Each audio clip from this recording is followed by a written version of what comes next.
I got a spicy video for you today. I do expect some disagreement. You can make a lot of mistakes and missteps in life financially, but you need to get the big stuff right to be able to retire early and perhaps to retire at all. That's kind of the topic. That is the topic. This is a common discussion that I get into with my brother as we're parenting our kids. And when I say get into it, that means we're agreeing, we're developing this list. So yes, you need luck in life, okay? But your decisions are powerful, okay? Bad decisions don't help, okay? So yes, luck, okay? So I've got a list of 7 things that I contend that you need to get right. And there's going to be some new points that I've never discussed on videos. I think I got 560 videos or something like that. I've never discussed some of these topics on videos, so there's something new in here for everybody. Disclaimer, these 7 are from my experience. They're my opinion, my lessons learned. You don't have to agree, but I want to know where you disagree in the comments, okay? If I missed something, put it in the comments. If you disagree, put it in the comments. Okay, here are the 7. Number 1, get a skill. I made an earlier video on this, okay? And I'm going to link it. I'm not going to go into any more discussion on this topic other than get a skill. Get something where you can be, best 5%, best 10% in the world. Maybe that's a welder, maybe that's an electrician, maybe it's an engineer, maybe it's a teacher, maybe it's a doctor, but get a skill, okay? Find that skill and continuous learning. That's number 1. Number 2, save automatically, increasingly, and invest. Lots of videos on this too, okay? Internet's full of them. Not going to talk anymore about that one. Number 3, win the car game. I'm going to talk about that more today. Number 4, win the housing game. I'm going to talk about that more today. Number 5, focus on your health. Make it a priority. Diet and exercise. There's lots of content on this topic. I've made a few. No more discussion on that. Number 6, raise hardworking, respectful, and responsible kids that also do all 7 of these things, okay? So raise your kids right, coach them, guide them. Number 7, stay married. This is not a judgment, but this can ruin everything. There can be good reasons to, separate ways, but I'm telling you, don't fail in your marriage because you neglected it, you didn't prioritize it, and you were lazy, okay? No judgments there, but staying married is a big deal, okay? So that's my 7. Today, like I said, I'm going to focus on winning the car game and winning the housing game. This applies to whether you're 25 years old or whether you're 65 years old, okay? Start from where you are today. Okay, here's where it's going to get a little sticky for some people. They're not going to like what I have to say. But take it, discard it, embrace it, do whatever you want. Cars. Failure is kind of situational and individual, but I'm going to describe a little bit around what losing the car game looks like. You get a new car every 3 years, 2 years, even 4 years. You stroke your ego with depreciation dollars. You build up your ego by spending depreciation dollars. Now, I did a little Google search on this. Cars are roughly 50% depreciation in 5 years. That's 67,500 miles. That's what the average person drives, okay?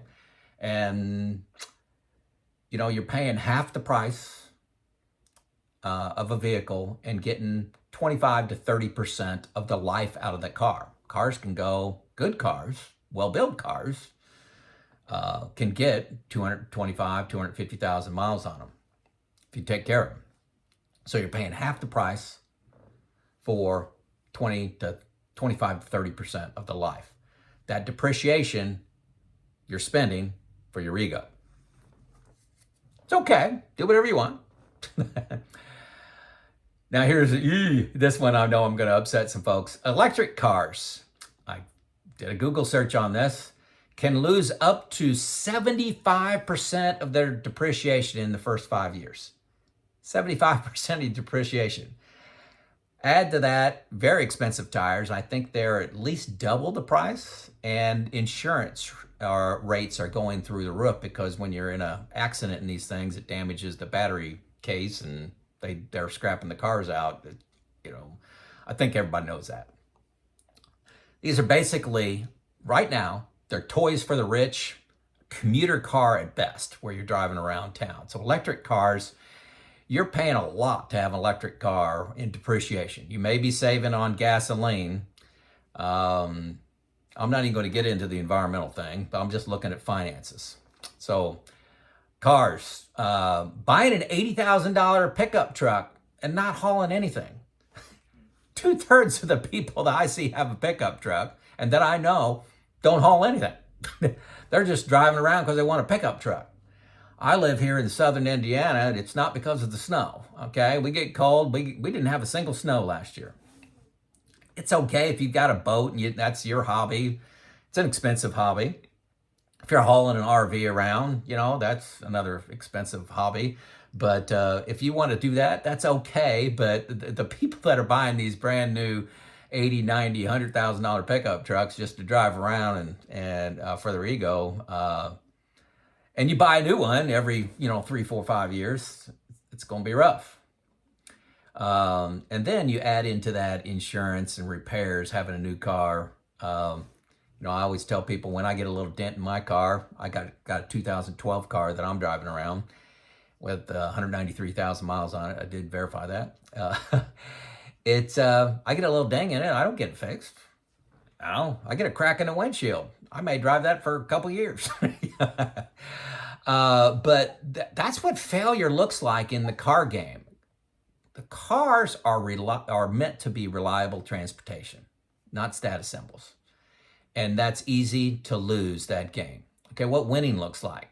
Okay, this is another one. I'm getting very opinionated, but based on a lot of experience. What winning looks like: keeping and getting a reliable car past 200,000 miles, which means to me, statistically, you're driving a Toyota or a Honda. Ford, GM, Chrysler, Jeep, there are exceptions, but those cars aren't going to last you 120, 130, 140,000 miles. I got so many examples of friends and family and some personal experience, very little personal experience actually. But odds aren't with you. You compare getting a Ford or getting a Toyota, which one's going to make it to 250,000 miles? 19 out of 20 times, it's going to be that Toyota. Now, Kia and Hyundai, they're looking better, but they're just not proven to me. They're just not proven. I don't like buying serial number one of anything. I like proven winners, Toyota and Honda. Don't get your ego from the kind of car you drive. Get good, reliable, safe transportation. That's a different car than a new car every 2 to 3 years. Okay, so that's my input on cars and what I give my kids. And again, you can take this advice going forward or you can ignore it. So let's get into housing. A little bit of my story. My first home was two times my annual salary. It was about $60,000. It was a bank repo. They had big dogs in the house. It was horribly decorated and it smelled. They had carpeting in all the bathrooms. If that tells you anything. 1,800 square foot with a lot of sweat and some investment. My wife and I made a 50% profit on that house in 3 years. We built 4 subsequent houses, getting more spacious and a little fancier along the way. We did all the landscaping, finished different rooms of the house. For example, I always put a basement under the house and finished that myself. And we painted all of them. That was a huge job. Fully painting the house. 2 coats, trim, windows, walls, ceiling, everything. It was a month of very, very, very hard work. Huge job. We sold our houses and made at least 30% on each in just a couple years. Yes, the market was doing good. Market's going up now too. But my point is, we started small. We treated every home like an investment. We weren't looking for, the shiniest home. We were looking for a home that we could buy and looked at it for selling. Okay? Even though it may be your forever home, we've been in this home for 17 years now. By far the longest time we've been in a house. By far, the other homes are like 2 to 4 years. But we always look at can we sell it? Is it marketable? Does it look good? Is it attractive? All those kind of things. We bought it as an investment. Learnings, things to avoid with homes. That's just me. Older homes, like 70 years or older. You get into lead pipe issues, lead paint issues, asbestos issues, insulation issues, windows, wiring, all kinds of stuff. These can be money pits, especially if you're not handy. Honestly, I prefer new homes. I think you're money ahead by buying a brand new home. I really do. 2, know how water is going to drain off your property. Big deal. Big deal. Okay, make sure it drains away from your house. If you got a basement, you need to be actively managing water, or you're going to spend tens of thousands of dollars. Septic systems, you can spend tens of thousands of dollars on septic systems. Don't buy a home without it being checked out. Don't trust anybody on that. Trust but verify. I don't buy homes on coal mining land. This is big in Indiana and Kentucky, Ohio, Illinois, coal mining areas, strip mining areas. There's a lot of people that buy beautiful homes on next to stripper pits, big lakes, all coal mine land. I wouldn't do it. I always buy, like I said, with the intent to sell and ensure it appeals to the widest swath of people, potential buyers. Also with homes, having 2 homes, it doubles everything. Sometimes people look, I can afford 2 homes. Yeah, in your 30s and 40s, you may love to having 2 homes, and I don't know why you'd love having 2 homes, twice the work. But for retiring early or retiring at all, that could be not very smart. There you go. That's the big 7. The big 7 things I think you need to get right. My experience that you need to get right, what I coach my kids on. Number 1, get a skill. Get a skill where you can be great. Save automatically, increasingly, invest that. There's lots of videos on that. Win the car game, win the housing game, focus on your health, diet and exercise. Raise great kids, responsible, respectful, hardworking kids, and stay married. What did I miss? What did I get wrong? What pissed you off about my list? This is Joe out.